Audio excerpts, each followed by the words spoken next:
नमस्कार।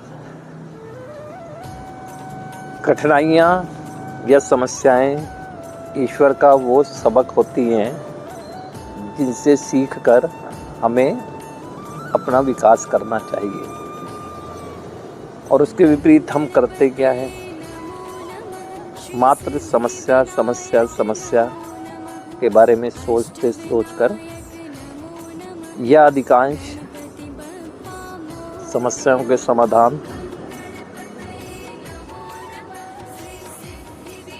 बाहर खोज रहे होते हैं। जबकि अगर देखा जाए तो जीवन की किसी भी समस्या की उत्पत्ति बाहर से नहीं, हमारे खुद के भीतर से ही होती है।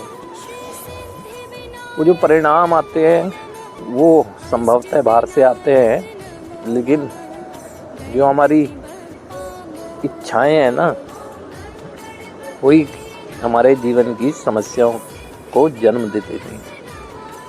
और फिर इस समाधान अगर हमें किसी के सुझाव अनुसार मिल भी जाए तो हम कितना धैर्यवान रहकर अपने निरंतर प्रयास करते हैं उससे निकलने के, ये भी एक सोचने का विषय है। ये हमारी 28 डेज थेरेपी के अंतर्गत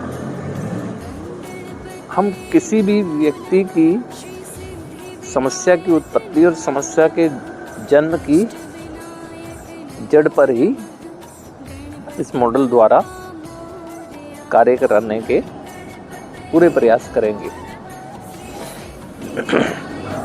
अब आप देखें, ये हमें समस्या के बारे में चर्चा करने के बाद या कठिनाइयाँ जो जीवन में आ रही है जिनसे निकलने के लिए हमें संघर्ष करना पड़ रहा है के बारे में पता चला। वो कोई भी समस्या हो सकती है। कंसर्न आज के दिन हमारा केमिकल डिपेंडेंसी या कहें एडिक्शन से है ज़रूर, लेकिन हो कोई भी सकती है। तो हम देखें कि हमें सुझाव मिला, हम उस सुझाव पर कितनी ईमानदारी से अपने एफर्ट्स डालकर समाधान की ओर बढ़ते हैं। मैं आपको एक छोटा सा एग्जांपल देता हूँ। दो भाई थे, उनके पास रोजगार के समाज में उपलब्ध साधन भी थे, लेकिन नहीं, क्योंकि कुछ खेती की जमीन थी उनके पास, बस उसी से कोशिश कर रहे थे अपने जीवन यापन की। आगे तो बढ़ने की चाहत थी, समाज में जो और दूसरे लोग कर रहे हैं या करना चाहते हैं, चाहत तो थी लेकिन नहीं। ऐसा उनके निष्क्रिय होने की वजह से, कर्म ना करने की सोच होने की वजह से धीरे धीरे वो जो थोड़ी बहुत ज़मीन भी थी वो भी उपज देना बंद कर दी। परेशान होकर गए महात्मा जी के पास कि अब जीवन ही समाप्त करने के सिवा कोई साधन नहीं रह गया। हमने बहुत कोशिश की, कोशिश नहीं की जबकि कोशिश की, कुछ नहीं मिला। हमें क्या करना चाहिए, हमारा मार्गदर्शन करें।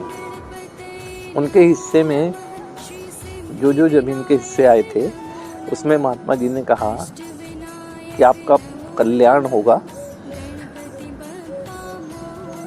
आप ही के इसी जो ज़मीन है इसी में ही है, जो भी है इसको खोदो।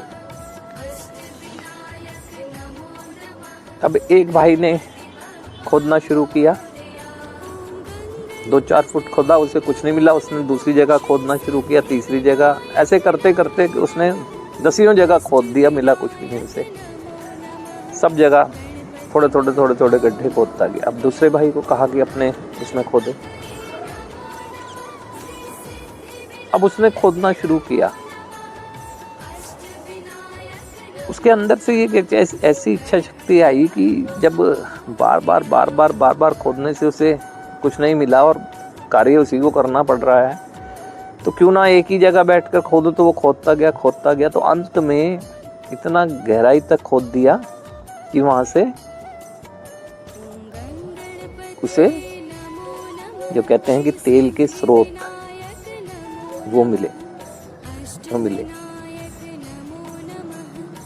तो यहाँ पर अगर कहना चाहूँ तो किस बात से समझे हम, कभी कभी हम कर्म तो कर रहे होते हैं लेकिन धैर्यवान नहीं रहते, या जो लग रहा होता है कि हम संघर्ष तो बहुत कर रहे हैं, हमें कोल्हू के बैल की तरह संघर्ष नहीं करना है कि कर्म तो पूरा दिन वो भी कर रहा है, अब उसे खोल भी दिया जाएगा ना तो फिर भी वो प्रवृत्ति ऐसी बन गई कि वो घूमता ही रहता है। तो एक तो हमें धैर्य रखना चाहिए और निरंतर प्रयास करते रहने चाहिए, क्योंकि जीवन की कोई भी समस्या ऐसा नहीं है जिसका समाधान नहीं है। और किसी व्यक्ति के पास अगर किसी समस्या का समाधान नहीं है या वो नहीं निकाल पा रहा है तो अपने जीवन में सबसे बड़ी समस्या वो स्वयं के लिए स्वयं ही है। जीवन कठिनाइयों के दौर से गुजरता है और ये तो ईश्वर कभी कभी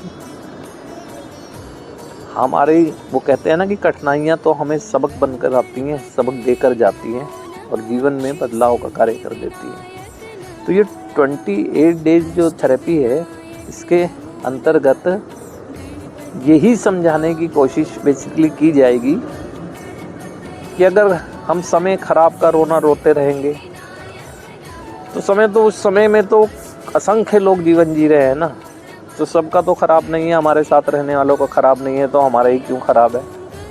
और ऐसा कभी हुआ ही नहीं है कि हमने गलत कर्म किया हो परिणाम दूसरे को मिले, हमें ही मिलेगा। अच्छा कर्म किया हो, अच्छे का जैसे अच्छा प्रभाव दूसरों पर पड़ता है परिणाम हमें अच्छा मिलेगा, हमारे गलत का प्रभाव भी दूसरों पर पड़ता है परिणाम हमें ही मिलेगा। ये जो कर्म बीज है ना, ये जब वृक्ष बनेगा उसके फल जो होंगे वो हमें ही खाने बनेंगे ना। तो इसीलिए ये समझ लें, एक बेसिक चीज़ जो समझाने की एक मैं कोशिश कर रहा हूँ इस चर्चा के माध्यम से, हमारे जीवन में आने वाली अधिकांश समस्याओं की उत्पत्ति जो है हमारे भीतर से ही होती है और हमारे इच्छाओं से ही होती है। अब यहाँ सूझबूझ का परिचय देना चाहिए। और ये बात जो कही जा रही है ना, ये किसी और कंसर्न में नहीं। अब आप देखें कि कोई नशे की समस्या में ट्रैप हुआ, उसकी अपनी इच्छा थी ना, उसका अपना चुनाव था ना नशा करना। जब उसका अपना चुनाव था तो जिम्मेदारी किसी और की कोई हुई, उसी की तो है। समाधान बाहर खोजेंगे और खोजेंगे तो जो प्रयास बताए जाएंगे उसमें धैर्यशील नहीं रहेंगे। जिस समस्या को आने में समय लगा है, जाने में भी समय लगेगा। आए भी हमारे कर्मों की वजह से, आए भी हमारे निरंतर प्रयास करते रहने की वजह से, वो समस्या जाएगी भी हमारे निरंतर प्रयास करने की वजह से ही। तो ये कुछ चीज़ें समझने की हैं और हमें समझनी चाहिए।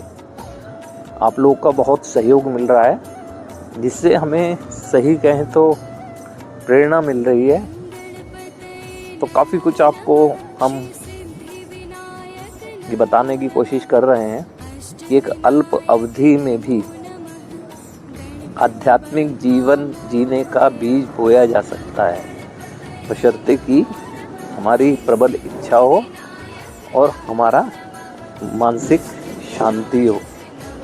जाहिर सी बात है, जब निकलने के लिए चाहत होती है हमारी तो मानसिक रूप से शांति रहते हैं। और एक ऐसा एटमॉस्फेयर क्रिएट किया गया है जिसमें, जैसे पहले भी मैंने कहा है, कुछ लोग रहकर जा भी चुके हैं, फॉलोअप में हैं, अच्छे से रह रहे हैं। एक ऐसा माहौल क्रिएट किया गया है जिसमें घर से तो दूर हो सकता है वो शारीरिक रूप से हो, लेकिन वैसे अपनी किसी भी चीज़ों से, यानी जो समस्या जिसकी वजह से हुई है उससे तो दूर हैं, अन्यथा कार्यों से दूर नहीं है, परिवार से दूर नहीं है, समाज की किसी जहाँ पर उनकी फिजिकल प्रेजेंस की ना ज़रूरत हो उससे दूर नहीं है। मानसिक शांत है और मानसिक रूप से शांत रहकर अपने से जो जुड़ने का कार्य कराने की ये थेरेपी है, ये बखूबी कर रही है। और हमें बहुत उम्मीद है इसके माध्यम से हम जैसे कई लोग एक जीवन के अच्छे मार्ग को पकड़कर जीवन की मुख्य धारा से जुड़ने में सफल हो पाएंगे। तो आप लोगों का मैं पुनः आभारी हूँ। आज के लिए धन्यवाद।